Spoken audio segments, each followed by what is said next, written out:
Hi guys review of సమాధాన పుస్తకం. ఈ మూవీ 2 అవర్స్ 2 మినిట్స్‌తో సైన్ అప్ ప్లేలో స్ట్రీమ్ అవుతుంది. ఇంకా ఈ వీడియోకి ఒక చిన్న లైక్ కొట్టండి గైస్, మనకు కొంచెం సపోర్ట్‌గా ఉంటుంది. ఇంకా ఈ మూవీ ప్లాట్ లైన్ ఏంటంటే, స్కూల్ స్టూడెంట్స్ ఒక పీస్ బుక్ కొంటారు. ఆ పీస్ బుక్‌లో ఏముంటుంది? ఆ పీస్ బుక్ వల్ల ఎన్ని సమస్యలొచ్చాయని మనం మూవీలో చూస్తాం.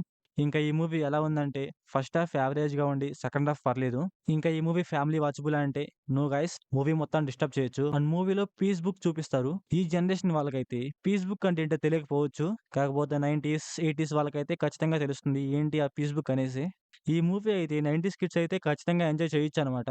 మూవీలో ఓన్లీ 90స్ కిడ్స్ సన్నివేశాలే ఉంటాయి. మూవీలో లావుగా ఒక పిల్లోడుంటాడు. ఆ పిల్లోడి క్యారెక్టర్ అయితే కొంచెం బావుంది. కొంచెం ఇంట్రెస్టింగ్‌గా ఉందనమాట.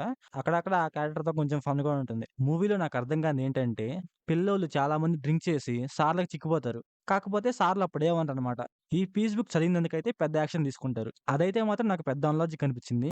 బట్ మూవీలో పిల్లవాళ్ళు డ్రింక్ చేస్తారని చెప్పా కదా! అక్కడైతే కొంచెం ఫన్ ఉంటుంది గైస్, బావుంటుంది. మూవీలో కామెడీ సీన్స్ ఉంటాయి. కాకపోతే ఆ సీన్స్ అయితే అంతేం నవ్వు తెప్పించవనమాట. వెరీ నార్మల్‌గా ఉంటాయి. మనం ఆ సీన్‌లో ఇలా ఉంటది అనుకోని నవ్వుకోవాలనమాట. కాకపోతే కొన్ని సీన్స్‌లో అయితే వర్కౌట్ అవుద్ది, కామెడీ పర్లేదు. మూవీలో లవ్ స్టోరీ ఉంటది. కాకపోతే చాలా తక్కువ రన్ టైమ్ ఉంటుంది. కాకపోతే పర్లేదు, బానే ఉంటుంది అది గూడా. ఈ మూవీ అయితే ఫ్రెండ్స్‌తో కూర్చొని ఖచ్చితంగా చూడొచ్చు. అక్కడక్కడ కొంచెం నవ్వుకుంటాం, పర్లేదు, బానే ఉంటుంది. సెకండ్ హాఫ్‌లో ఒక అక్క బుక్ పట్టుకొనొస్తది. ఆ అక్కని చూసాక నాకైతే మైండ్ దొబ్బింది. అక్కడ పిల్లవాడి రియాక్షన్ కూడా చాలా అంటే చాలా బావుంటుంది గైస్. కొంచెం నవ్వు తెప్పిస్తుందనమాట. ఇంకా క్లైమాక్స్ అయితే ఒక చిన్న ఎమోషన్ సీన్ ఉంటుంది. పర్లేదు గైస్, బానే ఉంటుంది. ఆ ఎమోషనల్ సీన్ అయితే కొంచెం ఎంగేజింగ్‌గా ఉంటది. అలాగే కొంచెం ఫీల్ తెప్పిస్తది. అండ్ మూవీ క్లైమాక్స్‌లో ఇచ్చిన మెసేజ్ అయితే బావుంది. బట్ ఈ జనరేషన్‌లో అలాగే ఉన్నారు. ఏం పర్లేదనమాట. ఇంకా మూవీలో 2, 3 సాంగ్స్ ఉన్నాయి. ఆ సాంగ్స్ అయితే అంతగా ఏం బాగలేవు. వెరీ నార్మల్‌గా ఉన్నాయి. ఉన్నా ఒకటే, లేకున్నా ఒకటే అని చెప్పాలి. ఇంకా బ్యాక్‌గ్రౌండ్ స్కోర్ విషయానికొస్తే పర్లేదు గైస్. కొన్ని కొన్ని సీన్స్‌లో అయితే చాలా అంటే చాలా బావుంది. ఇంకా స్క్రీన్ ప్లే అండ్ డైరెక్షన్ పర్లేదు, బానే ఉన్నాయి.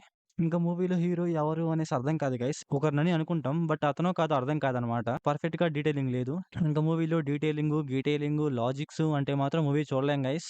నో లాజిక్స్, ఓన్లీ మ్యాజిక్స్ అంటే చూడొచ్చు. అండ్ మూవీలో అక్కడక్కడైతే లాగ్ సీన్స్ అయితే చాలానే ఉంటాయి.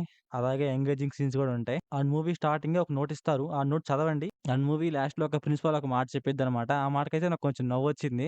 ఎప్పటికి ప్రిన్సిపల్స్ మారరులే అని ఫీలొచ్చిందనమాట. ఇంక మూవీలో విజువల్స్ అండ్ లొకేషన్స్ బాగున్నాయి గైస్. ఎందుకంటే రియల్ లొకేషన్స్‌లో తీసినట్టుంది. అందువల్ల కొంచెం బాగున్నాయి. సో, ఓవరాల్‌గా మూవీ ఎలా ఉందంటే నాకైతే పర్లేదు అనిపిచ్చింది. చూస్తే ఫ్రెండ్స్‌తో చూస్తే కొంచెం ఎంగేజింగ్‌గా ఉండొచ్చు. లేకుంటే అది గూడా ఉండదనమాట. సో, ఓవరాల్‌గా నా రేటింగ్ వచ్చేసి 2.5 ఔట్ ఆఫ్ 5.